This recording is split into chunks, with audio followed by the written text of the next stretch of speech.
What's up, beautiful people? Assalamu alaikum. This is Ns Romman. Welcome to Ns Studio and welcome to another new video. Bros, আকাশটা কিন্তু আজকে খুবই সুন্দর, হ্যাঁ, কিন্তু এত সুন্দরের মধ্যেও কিন্তু আমরা এত সুন্দর নাই, কেন না? তেলের দাম বাইরে গেছে, তেলের দাম বাইরে গেছে। ओ भाई मारो मुझे, मारो मारो मुझे, मारो मारो नहीं, ये मजाक हो रहा है। एक सेकंड यार, मजाक हो रहा है। आहा, দেখেন এই যে R15 version 3, this was my this is my R15 version 3। অনেকগুলা তেলের দাগ আছে এখানে, আমরা বড় লোক। क्या बोला तूने? ये पहले क्या बोला? चल বাই দ্য ওয়ে, এখন আসলে আপনাদেরকে একটা গল্প শোনানোর জন্য ব্লগে আসলাম। এই গল্পটা আমাদের দেশের যে নীতি নির্ধারক তাদের সাথে অনেকটাই মিলবে আশা করতেছি আর কি। আমি অ্যাকচুয়ালি আসলে কাউকে ছোট করার জন্য বলতেছি না, বাট হচ্ছে জাস্ট একটা উদাহরণ এবং একটা গল্প আপনাদের সাথে শেয়ার করার জন্যই বলতেছি। গল্পটা হলো এমন যে এক রাজ্যে এক প্রজা রুটি বিক্রি করত।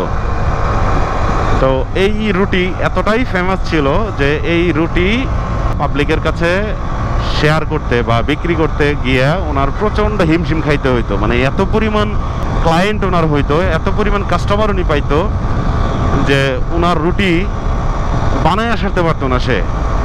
তো উনি ভাবলো যে আমি তো এত প্রেশার নিতে পারতেছি না, আর আমার ব্যবসাটাও কম হচ্ছে, লাভটা একটু কম হচ্ছে, তো এটার একটু প্রাইসটা আসলে বাড়ানো দরকার। তো এখন সে কি করলো, সে হচ্ছে এটা নিয়ে পরামর্শ করলো। ওই স্থানীয় যে রাজা আছে, ওই রাজ্যের রাজার সাথে পরামর্শ করতে গেল যে রাজা মশাই, আমি তো এই ঘটনা, আমি তো রুটির একটু দাম বাড়াইতে চাই। তো রাজা মশাই বললো যে আচ্ছা ঠিক আছে, তুমি রুটি কয় টাকা করে বিক্রি করো? ওই রুটিওয়ালা বললেন যে আমি তো হুজুর রুটি বিক্রি করি 15 টাকা পিস। এখন কত বিক্রি করতে চাচ্ছ? যে এখন 20 টাকা বিক্রি করতে চাইতেছি, 5 টাকা বাড়াবো। আচ্ছা, তো রাজামশাই বললো যে আমি এখন তোমাকে যে নির্দেশনা দিব তুমি সেইভাবে রুটি বিক্রি করবা। তো ওই রুটিওয়ালা বলল ঠিক আছে, আপনি পরামর্শ দেন। সে যেটা করলো, সে বলল তুমি কালকে থেকে রুটি 45 টাকায় বিক্রি করবা। হ্যাঁ, তো রুটিওয়ালা বলল যে রাজামশাই, আমি 15 টাকা করে রুটি বিক্রি করি, সেই রুটি 5 টাকা বাড়াইয়া 20 টাকা করতে চাইতেছি, আর এই রুটি 45 টাকা বিক্রি করতে কইতেছেন। তো এটা তো মানুষ তো গালাগালি করবে, মারবে, এরকম একটা কিছু। তো রাজামশাই তখন ওই রুটিওয়ালাকে বললো যে আমি তোমাকে যেটা নির্দেশনা দিয়েছি তুমি সেটাই করবা, এর বাইরে কোনো কাজ তুমি করতে পারবা না, করবা না। আগামীকালকে থেকে তুমি রুটি 45 টাকায় বিক্রি করবা। তো এখন রাজামশাই হুকুম করছে, প্রজার তো আর এই হুকুম অমান্য করার কোনো সুযোগ নাই, যে কথা সেই কাজ। পরের দিন সকালবেলা ওই ভদ্রলোক রুটির দোকান খুললেন এবং শুরুর থেকেই রুটি বেচা শুরু করলেন 45 টাকা করে। তো মুহূর্তের ভিতরে এটা নিয়ে পাবলিকের মধ্যে যারা রুটি খাইতো কাস্টমারদের মধ্যে গ্যাঞ্জাম শুরু হইলো, ইচ্ছা মতো গ্যাঞ্জাম, মানে পারলে রুটি আলারে মাইরা কাইটা ভাগা দিয়া ফেলা, এরকম একটা ব্যাপার সেবার।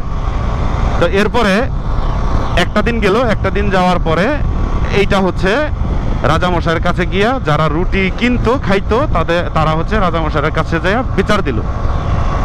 কি বিচার দিল? রাজামশাই দেখেন, সে হলো 15 টাকা করে রুটি বিক্রি করতো, সে 2, 4, 5 টাকা বাড়াইতে পারতো, সে একবারে মানে অনেক টাকা বাড়াই ফেলছে। এটা আপনার কাছে বিচার চাই, এটা অনৈতিক, অযৌক্তিক, এটা হইতে পারে না, আপনার রাজ্যে এগুলো হবে না। তো রাজামশাই বললো ঠিক আছে, ও তো কাজটা আসলে ভালো করে নাই, ঠিক আছে তোমরা আজকে যাও, কালকে তোমরা আবার সবাই আসবা, আমি রুটিওয়ালার টাকায় আনতেছি, কালকে এটা নিয়ে বিচার হবে। রুটিওয়ালার যথেষ্ট পরিমাণ শাস্তি এবং এটার কি করা যায় সেটা আমি করতেছি। তো যথারীতি লোকজন চলে যাওয়ার পর সেনাপতিকে দিয়ে রাজামশাই হচ্ছে ওই রুটিওয়ালাকে টাকায় আনছে। পরের দিন বসছে হচ্ছে সভা, মানে বিচার বসছে আর কি, রুটিওয়ালার বিচার করবে। তো সেই ক্ষেত্রে বিচারের মধ্যে অনেকেই অনেক কথা বলছে। রাজা মশাই যে কথাটা বলছে যে এই রুটি বিক্রেতা, তুমি আগে রুটি কত করে বিক্রি করতা? যে আগে তো রুটি আমি 15 টাকা বিক্রি করতাম, তাহলে এখন কত বিক্রি করো? এখন 45 টাকা বিক্রি করি। হ্যাঁ, তোমার এত বড় সাহস, তুমি রুটির দাম এক লাফে আকাশচুম্বী করে ফেলছো, এত টাকা বেচতে তোমাকে করছে কে?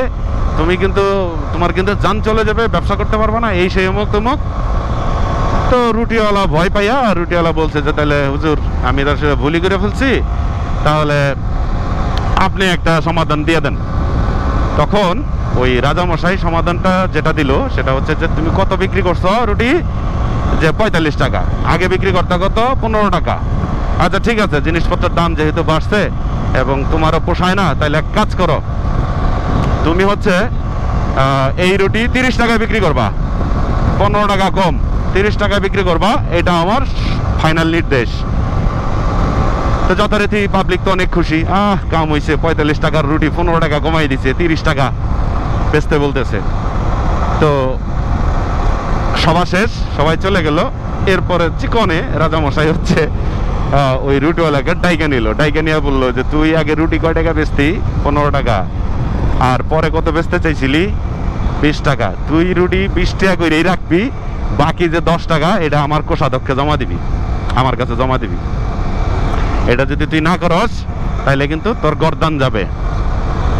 তো এখন প্রজার তো আসলে রাজার কথা নামাই না, কোনো উপায় নাই। হ্যাঁ, তো প্রজা বলছে যে ঠিক আছে মহারাজ, আমি 20 টাকা করেই রাখবো, আর আপনারা হচ্ছে বাকি 10 টাকা আপনার কাছে জমা দিব, এরকম আর কি। এরপরে সেনাপতি যখন রাজামশাইকে জিজ্ঞেস করলেন যে হুজুর আপনি রুটিওয়ালাকে ডাইকাই না, আপনি দাম বাড়াইয়া দিলেন, আপনি ঠিক করে দিলেন, আবার আপনিই রুটিওয়ালা সহ যারা রুটি খায় তাদেরকে ডেকে এনে আপনি আবার এটা দরবার করে কমাই দিলেন, এটার পিছনে রহস্যটা কি? তখন রাজামশাই বলতেছে, শোনো, রাজনীতি এমন একটা জিনিস যে জিনিসটা আসলে বুদ্ধি খাটায় করতে হয়। তো ওরে যখন আমি 45 টাকা বিক্রি করতে বলছি, স্বাভাবিকভাবেই আমি জানি যে এটা নিয়ে পাবলিক খেইপা যাব। তো আমি যখন এটাকে সমাধান দিয়ে পাবলিককে ঠান্ডা করবো, তখন পাবলিক আমার প্রতি আকৃষ্ট হবে, আমাকে পাবলিক ভালোবাসবে, রাজামশাই খুব ভালো। এখন 15 টাকার রুটি ও বাড়াইতে চেয়েছিল 5 টাকা, আর আমি বাড়াইয়া দিলাম 30 টাকা, আর কমাইয়া দিলাম কত? 15 টাকা। তাহলে এই যে কমাইয়া দিলাম, মানে পাবলিকের কাছে ওই 30 টাকা বেশি মনে হবে না, কিন্তু এই 15 টাকা তাদের কাছে বিশাল ফ্যাক্ট হয়ে দাঁড়াবে। রাজামশাই 15 টাকা কমাই দিল, তাইলে আগামী বছর বা আগামী টার্মে আমার জয়ী হওয়ার সম্ভাবনা আবার আছে। তো বিষয়টা হলো যে আমাদের দেশেও এরকম কাজ চলতেছে, যে সবকিছুর জন্য যে মাননীয় প্রধানমন্ত্রী দায়ী সেটা বলবো না, কারণ নীতি নির্ধারকরা অনেক সময় মন্ত্রণালয় যেগুলো আছে এগুলো এরা নিজেরাও পরামর্শ করে বুদ্ধি করে একটা কাজ করে ফেলে। আসলে সবচেয়ে বড় ব্যাপার হচ্ছে তারা একটা জিনিস চিন্তা করে, যেই ধরনের চিন্তা করে কাজ করে, আমরা হয়তো পাবলিকরা তার উল্টা রিয়াকশন করি, কারণ আমরা আসলে একেবারেই নিম্ন মধ্যবিত্ত পরিবারের লোকজন, ভাই ব্রাদার। দ্যাটস ওয়াই ওনারা তো বাড়াইয়া খালাস, কিন্তু আমরা তো বাস খাইয়া খালাস। তো আমরা আসলে এটা নিতে পারতেছি না। তো রাজার ঘটনা থেকে যেটা বোঝা যায়, যে আশা করা যায় যে এখন যেহেতু অকটেনের মূল্য 135 টাকা, যেটা 2 দিন আগেও ছিল 89 টাকা, একবারে এটা 46 টাকা বৃদ্ধি পেয়েছে। তো আশা করা যায় যে সরকারি পক্ষ থেকে আবার এরকম কোনো ঘোষণা আসতে পারে যে না, আসলে এটা বেশি হয়ে গেছে, ঠিক আছে 10 টাকা 15 টাকা কমাইয়ে দিলাম। তো আলটিমেটলি আমরা পাবলিকরা আসলে খুশি হয়ে যাবো, 46 টাকা যে বাড়ছে, ওই দিকে তখন আমাদের ফোকাস থাকবে না, আমাদের ফোকাস থাকবে 15 টাকা কমছে, কম কথা নাকি? হ্যাঁ, তো আসলে করার কিছু নাই। মানে শিলপাটায় গুতাগুতি মরিচের কামসারা, বাঙালি যে প্রবাদটা আছে, আমাদেরও অবস্থা এরকম হয়ে গেছে। আমাদের কিন্তু আসলে ইনকাম সোর্স বাড়ে নাই, এবং হচ্ছে আমাদের ব্যয়টা বেড়ে গেছে, বাট ইনকামটা বাড়ে নাই। হ্যাঁ, যেমন আমি যেহেতু বিজনেস করি, আমার এই তেল বাড়ার কারণে প্রত্যেকটা প্রোডাক্টের উপরে এটার ইফেক্ট পড়তেছে। Not only my business site, all every সাইটে এটা নিয়ে একটা প্রবলেম হবে। একদম সুই থেকে শুরু করে সর্বোচ্চ জিনিস পর্যন্ত এটার ইফেক্ট পড়বে, কারণ সব কিছুই ট্রান্সপোর্টের উপরে ডিপেন্ড। আমরা দেশের বাইরে থেকে ইম্পোর্ট করে আনি বা নিজেরা তৈরি করে যাই কিছু করি, সেগুলো কিন্তু আসলে ট্রান্সপোর্ট নির্ভর। সো ট্রান্সপোর্ট কস্টিং যখন বেড়ে যাবে, লেবার কস্টিং যখন বেড়ে যাবে, এবং হচ্ছে আদার্স কস্টিং যখন বেড়ে যাবে, তখন স্বাভাবিক কারণেই সব প্রোডাক্টের সেলিং প্রাইসও বেড়ে যাবে। তো মূল ব্যাপারটা হইলো যে আপনাদের সাথে এই ঘটনাটা হঠাৎ মনে হয়েছিল, এই ঘটনাটা আপনাদের সাথে শেয়ার করলাম। জানি না এই ঘটনা থেকে আপনারা কিছু বুঝলেন কিনা বা শিখলেন কিনা। আর আমি আসলে ব্যক্তিগতভাবে কাউকে ছোট করার জন্য, কাউকে হেয় প্রতিপন্ন করার জন্য বলি নাই, বাট বাংলাদেশের প্রেক্ষাপট অনুযায়ী কথাটা বলছি আর কি। এমনটা হতেও পারে, এই গল্পের সাথে যদি হয়ে যায় তাহলে এই গল্পের সাথে অনেকটাই মিলে যাবে। That's it. তো গল্পটা যদি ভালো লাগে, আমার ভিডিওগুলো যদি আপনাদের ভালো লাগে, অবশ্যই থ্যাংক ইউ মামা সাইড দেওয়ার জন্য, থ্যাংক ইউ। তো বিষয়টা হলো যে টুক করে পেজটাকে একটু ফলো দিয়ে দিন। হ্যাঁ, আপনাদের সাপোর্টে বেশ আগাচ্ছে আমার পেজ। চাই মিলিয়ন বিলিয়ন ভিউয়ার্স হোক, ফলোয়ার হোক। আর সবশেষে এই যে একটা কথা বলবো, যে এই যে বিনিময় গাড়ির যে ড্রাইভার, উনি কিন্তু লুকিং গ্লাস খেয়াল করে আমাকে কিন্তু খুব ভালোভাবে একটা সাইড দিলেন। আমি কিন্তু ওনাকে সম্মান দিছি, লাইক দিছি।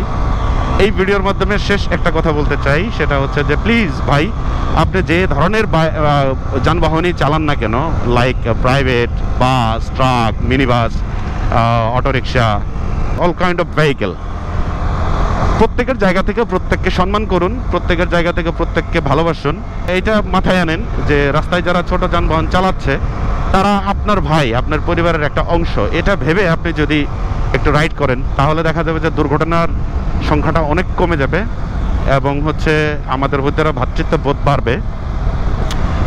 তো এইটা একটু মাথায় রেখে আপনারা রাস্তায় চলবেন আশা করতেছি। আমরাও চেষ্টা করতেছি যে আমরাও আসলে বাইকাররা অনেক সময় অন্যান্য যানবাহনের ড্রাইভারদের সাথে খারাপ আচরণ করি, আমাদেরও দোষ আছে। আমি সকলকে অনুরোধ করব, আপনারা এই জায়গা থেকে সরে আসুন, আমরা কাঁধে কাঁধ মিলিয়ে মিলেমিশে বাইক রাইড করি এবং অন্যান্য যানবাহন রাইড করি, ওভার স্পিডিং বর্জন করি, এবং নিজের প্রপার সেফটি নিয়ে আমরা আসলে সব যানবাহন চালাবো ইনশাল্লাহ। ভালো থাকেন, সুস্থ থাকেন, এনএস স্টুডিওর সাথেই থাকেন। আল্লাহ হাফেজ, টাটা, ফেজ।